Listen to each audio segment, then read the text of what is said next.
எல்லாருக்கும் வணக்கங்க. நேத்து கர்நாடகாவை சேர்ந்த KS வெங்கட நாராயணங்கிறவரை தமிழ்நாடு அரசோட டெல்லி பிரதிநிதியா நியமிச்சிருக்காங்க.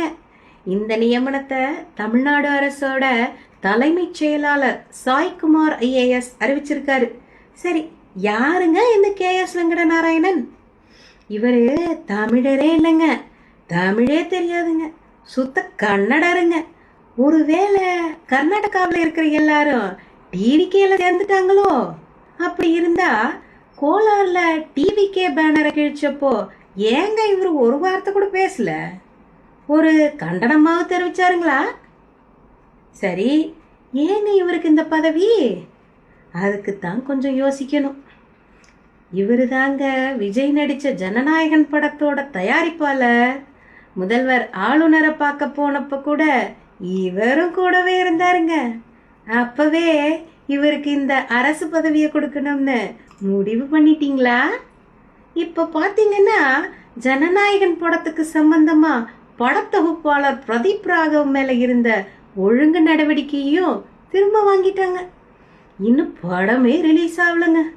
ஒருவேளை அந்த இழப்புக்கு ஈடாகத்தான் இந்த அரசு பதவியை கொடுத்திருக்கீங்களான்னு ஒரு கேள்வி வருதுங்க. எப்படி ஒரு கேள்விங்க. ஒருவேளை ஆந்திராவிலேயோ கர்நாடகாவிலேயோ ஒரு தமிழரை இந்த மாதிரி முக்கியமான பதவிக்கு நியமிக்க சொல்லி பாருங்க, ஏத்துக்கவே மாட்டானுங்க. ஏன்னா அவங்களுக்கு அவங்க மொழி மேல அவ்வளவு பாசம். ஆனா நமக்கு தான் அந்த மொழி பற்று இல்லை, தமிழுக்காக நிக்கிறவங்களுக்கும் மரியாதை இல்லை.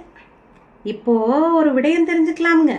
இந்த தமிழ்நாடு அரசோட டெல்லி பிரதிநிதினா சும்மா ஒரு பதவி இல்லைங்க, ரொம்ப முக்கியமான பதவிங்க. தமிழ்நாடு அரசுக்கும் இல்ல மத்திய அரசுக்கும் சாரி இந்திய அரசுக்கும் இடையில பாலமா பிரிட்ஜ் மாதிரி, எப்படி பிரிட்ஜ் மாதிரி இருக்கிற பதவிங்க இது.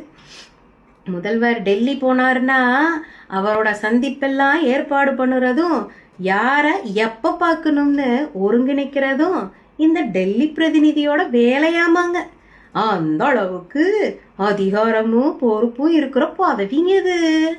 மாண்புமிகு முதலமைச்சர் அவர்களே, தமிழே தெரியாத ஒருத்தர்கிட்ட, அதுவும் கன்னடர்கிட்ட இவ்வளவு பெரிய பொறுப்பை ஒப்படைச்சிருக்கீங்க. நாளைக்கு காவிரி மாதிரி தமிழ்நாட்டுக்கு முக்கியமான பிரச்சனை வந்தா அவரு யாருக்காக பேசுவாரு? தமிழ்நாட்டுக்காகவா இல்ல கர்நாடகாவுக்காகவா அப்படிங்கிற சந்தேகம் சாதாரண மக்களுக்கு வர்றது இயல்புதானுங்களே. ஒரு கேள்வி முதலமைச்சர் அவர்களே, டிவிகேல தமிழ் தெரிஞ்ச தகுதியான ஒருத்தர் கூட இல்லைங்களா? இல்ல இந்த பதவிக்கு தகுதியான தமிழர்களே இல்லைன்னு நினைச்சிட்டீங்களா?